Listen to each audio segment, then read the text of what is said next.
তৃপ্তির রসোই ঘরে স্বাগতম জানিয়ে শুরু করছি আজকের রেসিপি।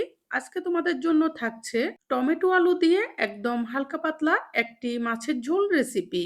মাঝে মধ্যে এরকম একটি মাছের ঝোল থাকলে ঘরের ছোট বড় সবাই অনেক তৃপ্তি সহকারে ভাত খাবে। আশা করছি রেসিপিটি তোমাদের ভীষণ পছন্দ হবে। রেসিপিটি হুবহু জানতে স্কিপ না করে পুরো ভিডিওটির সাথেই থেকো।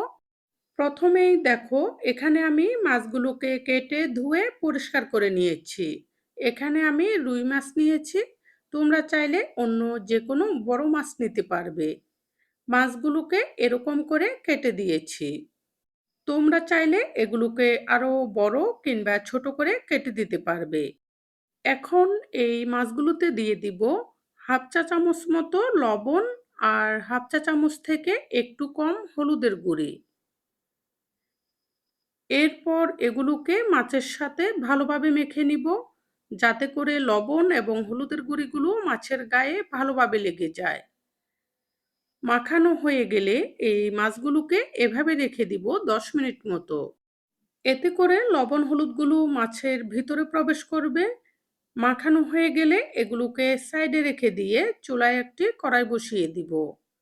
কড়াইয়ে দিয়ে দিব হাফ কাপ থেকে একটু কম সরিষার তেল। তোমরা চাইলে এখানে সয়াবিন তেলও দিতে পারবে। তেলটা ভালোভাবে গরম হলে এখানে আমি মাছগুলোকে একটি একটি করে দিয়ে দিব। এই পর্যায়ে চুলার আগুনটি মিডিয়াম টু হাই ফ্লেমে করে রাখবো।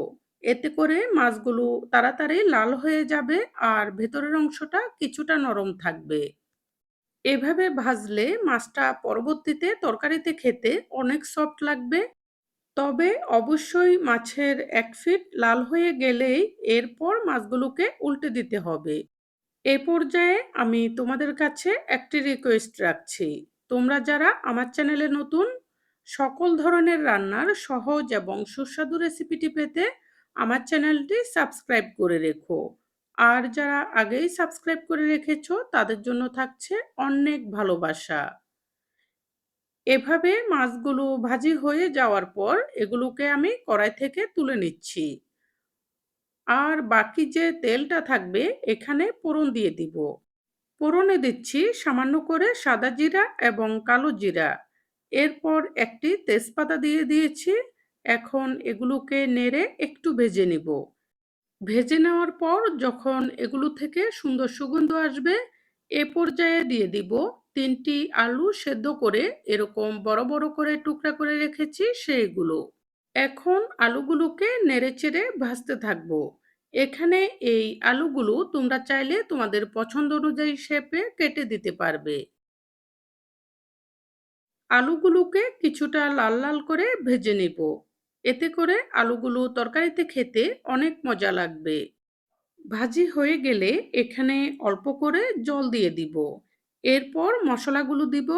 দিয়ে দিচ্ছি 1 চা চামচ জিরার গুঁড়া, 1 চা চামচ থেকে একটু কম ধনিয়া গুঁড়া, 1 চা চামচ থেকে একটু কম আদা বাটা, 1 চা চামচ লবণ, 1 চা চামচ থেকে একটু কম হলুদের গুঁড়া, 1 চা চামচ মরিচের গুঁড়া।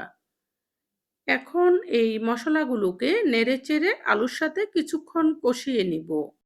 জলটা দেওয়ার কারণে মশলাগুলো কষানোর সময় পুড়ে যাবে না। কষাতে কষাতে যখন মশলার জলগুলো প্রায় শুকিয়ে এসেছে, এ পর্যায়ে দিয়ে দিচ্ছি 2টি টমেটো এরকম বড় করে টুকরা করে। টমেটোগুলোকেও আলুর সাথে নেড়েচেড়ে একটু কষিয়ে নিব। খুব বেশি কষাবো না, টমেটোর কাঁচা গন্ধটা চলে গেলেই হবে। আর কষাতে কষাতে মশলার জলটা পুরোপুরি শুকিয়ে গেলেই হবে।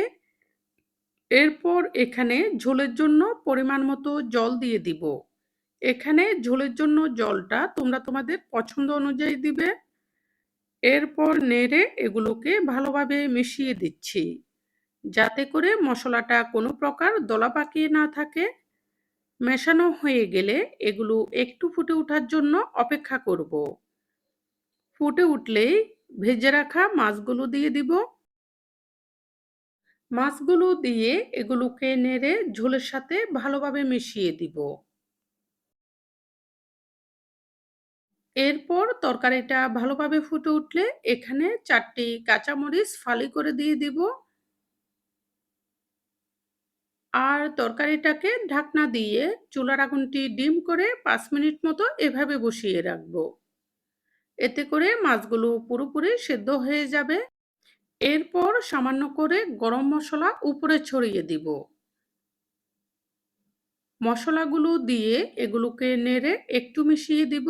মেশানো হয়ে গেলে এগুলোকে একটু ফুটিয়ে নিয়ে এরপর চুলার আগুনটি নিভিয়ে দিব। কিছুটা ঠান্ডা হওয়া পর্যন্ত এভাবে চুলার উপরে রেখে দিব। এরপর একটি বাটিতে ঢেলে নিলে এটি পরিবেশনের জন্য সম্পূর্ণ প্রস্তুত হবে। রেসিপিটি অবশ্যই তোমরা ট্রাই করে দেখবে। খেলেই বুঝতে পারবে এটি কতটা মজার হয়। রেসিপিটি ভালো লাগলে অবশ্যই লাইক, কমেন্ট এবং সাবস্ক্রাইব করে সাপোর্ট করবে আরও নতুন নতুন রেসিপি উপহার পাওয়ার জন্য। এই বলে আজকের মতো এখানেই বিদায় নিচ্ছি। পরবর্তীতে চলে আসবো নতুন কোনো রেসিপি নিয়ে। সেই পর্যন্ত সবাই ভালো থেকো।